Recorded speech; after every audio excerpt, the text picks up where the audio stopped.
Bonjour à toutes, bonjour à tous. On se retrouve pour un nouveau petit café confiné avec cette fois, c'est Jacques Vincé qui nous reçoit chez lui. Bonjour Jacques. Bonjour. Alors Jacques, tu es directeur du Théâtre Olympia à Tours Ouais. et en ce moment, tu es comme tout le monde, tu es confiné à la maison. Comment ça se passe? Ça se passe bien. Il faut que ça se passe bien. Donc, pour que ça se passe bien, il faut tirer profit au maximum de ce qui nous est imposé. Il y a du vide qui se fait et c'est bien le vide aussi. Il faut pas chercher à le combler à tout prix. Ou en tout cas, l'enjeu, je trouve, c'est d'essayer de le combler d'autres choses que ce par quoi on comble nos journées habituellement. Et donc, avec le Théâtre Olympia, effectivement, on continue à travailler pas mal et à beaucoup communiquer les uns avec les autres à distance, bien sûr, mais pour essayer de proposer, partager nos manières de remplir le vide les uns et les autres. Quand je dis remplir, ça veut dire pas dans la saturation, mais justement dans ce qui s'échappe, de ce qui surgit, ce qui arrive. C'est intéressant comme propos parce qu'on dit souvent que la nature a horreur du vide. Toi, tu profites un petit peu, on reconnaît ta personnalité un peu philosophe derrière, qu'on retrouve dans tes pièces. Ouais. Non, mais je crois que c'est une réflexion qu'on a tous, c'est-à-dire que effectivement, cette crise qui, pour certains, est dramatique et qu'on subit tous à notre endroit et encore une fois de manière plus ou moins grave, mais ça peut être l'occasion, et évidemment beaucoup de gens disent c'est l'occasion de réfléchir un tout petit peu autrement et de se dire et si on envisageait notre vie un petit peu à côté et l'avenir du coup un petit peu transformé par rapport au flux dans lequel on était en permanence et voilà, profitons-en pour faire un pas de côté. C'est une bonne façon de voir les choses. Pour revenir au Théâtre Olympia, alors vous avez été directement impacté, comme tous les lieux culturels, qui sont par essence des lieux de liens sociaux par excellence. Il y avait notamment le festival WET qui devait se tenir, donc le festival du jeune théâtre en région centre. Donc vous avez annoncé, un report, c'est ça? Oui, on est très content parce qu'il y a eu d'abord la déception de l'annulation. Le 16 mars, on a été obligé de dire que on arrêtait tout et puis dès la semaine d'après, après avoir fait le tour des équipes qui participaient à cette édition du WED qui devait se tenir le week-end dernier, du 28 au 29, 9 équipes sur 10 étaient disponibles sur le week-end du 16 au 18 octobre et donc on a relancé les dés quelques mois plus tard et on est très heureux de ça parce que évidemment, pour toutes les équipes et pour nous qui les accueillons, c'est décevant de ne pas pouvoir jouer un spectacle. Il y a une tristesse, on fait tout ça par plaisir et par passion, donc quand on ne peut pas faire ce métier, on en est triste. Mais je dirais qu'à fortiori pour ce festival de jeunes créations et de jeunes créateurs, il y a un double enjeu. Il y a le fait de jouer, donc de travailler avec la partie économique que ça comporte aussi, c'est-à-dire c'est des gens pour qui 1, 2, 3 cachets sont parfois très importants dans leur quotidien.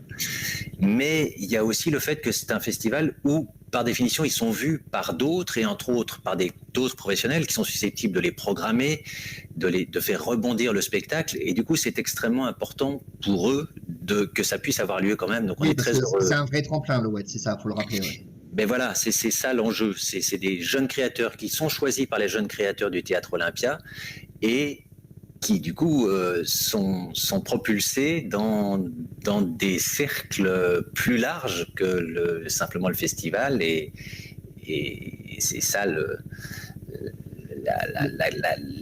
la qualité de ce festival. Bien sûr. Et pour le reste de la saison, du coup, vous avez pu envisager des reports sur les spectacles qui restaient à venir. Comment vous êtes, où vous en êtes aujourd'hui? Alors, la situation est que quand il y a 15 jours, tout d'un coup, on s'est dit qu'on allait devoir suspendre la saison, sans savoir jusqu'à quand, mais en tout cas la suspendre, s'est posé la question des reports, mais à une période où nous, on avait déjà programmé la saison suivante, donc on était déjà engagé auprès d'autres équipes pour l'année d'après, et du coup, on peut pas dire à des gens auprès de qui on s'était engagé, bah non, pour finir, on vous prend pas pour prendre le spectacle qu'on devait prendre cette année. Enfin, c'est un jeu de qui peut être très, très désagréable d'une part et dommageable d'autre part. Donc, effectivement, malheureusement, on ne peut pas reporter des spectacles, sauf le spectacle qu'on devait co-accueillir avec le CCNT, avec le Centre chorégraphique Thomas Lebrun, Les Bonnes de Robin Orlin, qui devait se jouer aux alentours du 20 mars cette année, et qu'on peut reporter en mars prochain, puisque notre programmation avec le CCNT, notre co-accueil, n'était pas encore décidée. Donc ça a pu se faire. Et les autres, malheureusement, on essaiera de les retrouver sur des années futures, sur des saisons à venir. En effet, c'était compliqué de tout chambouler, ça aurait eu un effet domino. Voilà. Pendant cette période de confinement, par contre, vous arrêtez pas, vous avez lancé le théâtre virtuel. Est-ce que tu peux nous en dire 2 mots ? Oui, plus que 2 même, parce que alors c'est né, comme je disais tout à l'heure, de non pas remplir le vide à tout prix, mais simplement de se dire alors, qu'est-ce que tu fais toi dans ton appartement ? Qu'est-ce que tu fais toi ? Qu'est-ce qui t'anime ? Qu'est-ce qui te fait vivre ? Qu'est-ce qui te fait rire ? Qu'est-ce qui te fait ? Et donc du coup sont nées des propositions diverses, à la fois sur des choses qui existent. Alors, parlons d'abord par exemple des captations qu'on met en ligne des spectacles qui ont été créés au Théâtre Olympia, que les gens peuvent revoir ou voir tout court, sachant qu'on sait très bien que le théâtre est un art vivant et que la vidéo et les écrans ne restitueront jamais ce qui peut se passer dans une salle, mais ça peut donner quand même un petit goût, le plaisir de revoir certaines choses. Il y a aussi une des parties de ce site qui permet de revenir aussi sur l'histoire du théâtre. Marie Pétry, qui est la photographe qui accompagne le Théâtre Olympia depuis 2003, en fait revient en arrière depuis l'ouverture du lieu en partageant des photos qu'elle a pu prendre et qu'elle monte, et quand elle fait des pastilles, un peu plus que des pastilles d'ailleurs, parce que ça dure 3-4 minutes, et c'est assez joli parce que c'est une espèce de feuilleton qui se décline. Il y a Léa Toto aussi qui propose une visite virtuelle du Théâtre Olympia. Ouais. Il y a des journaux.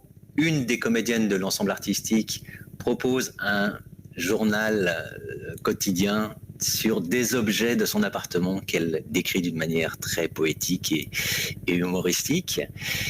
Et puis, il y a ce qu'on a mis en place depuis le début de la semaine, qui a démarré hier, et j'étais avec eux au téléphone, en visio, comme on est là, avec les comédiens de l'ensemble artistique, qui sont ces lectures téléphoniques qu'on propose aux spectateurs, et en l'occurrence aux auditeurs, puisqu'on leur propose de s'inscrire sur le site pour une demi-heure de lecture, avec un des comédiens ou des comédiennes de l'ensemble artistique, qui leur propose des textes qui leur sont importants, poésie, chansons, romans, et c'est un contact très inhabituel, et c'est ce que me renvoyaient les acteurs. C'est très très étrange d'être en contact individuel avec quelqu'un qu'on ne voit pas, mais qui nous écoute. Et puis évidemment, c'est indépendamment du geste, je dirais, artistique ou politique, il y a aussi, ce qui était important, c'était le lien aussi avec des gens qui ont besoin, pour certains, d'échanger et de sortir un peu de leur solitude. Il y a plein de choses qui sont réinventées comme ça. Enfin, les corps sont confinés, mais les esprits ne le sont pas, si je peux me permettre de l'expression. Oui, absolument. Et du coup, c'est vrai que les corps étant confinés, mine de rien, le téléphone, ou ce qu'on fait là, reste un des moyens dégradés. On a tous hâte d'enfin pouvoir à nouveau se serrer dans les bras les uns des autres, mais voilà, il y a d'autres. En l'occurrence, ces lectures téléphoniques sont l'occasion de propositions artistiques inédites et nouvelles. Et c'est des belles choses. Voilà, il y a plein de belles choses qui sont faites en ce moment dans cette période un peu compliquée. Et bravo au Théâtre Olympia de mettre en place un peu tout ça, là, tout ce que tu viens de décrire rapidement. On invite les lecteurs à aller voir sur les réseaux sociaux, sur la page Facebook du Théâtre Olympia notamment. Voilà, vous découvrirez plein de belles choses, des pièces de théâtre comme tu l'as dit. Pour ceux qui n'ont pas l'habitude d'aller voir, c'est aussi une belle façon, je pense, de démocratiser un peu la culture. Tu es d'accord avec ça aussi ? Oui, démocratiser, puis peut-être ouvrir à des gens qui, jusque-là, ne poussaient pas les portes du théâtre Olympia, les portes physiques, et là, qui ouvrent des portes virtuelles en se disant, tiens, j'ai un peu de temps, si j'allais voir qu'est-ce qu'ils font, et voilà, et peut-être les intéresser, peut-être leur donner envie de pousser les portes pour de vrai. Et ça les incitera peut-être à aller voir. En tout cas, on les encourage. Merci à toi, Jacques, pour ces quelques mots. Et puis, j'espère te dire à bientôt en physique cette fois. Mais oui, on l'espère tous le plus vite possible. Porte-toi bien et je te dis à très vite, Jacques. À bientôt. À bientôt.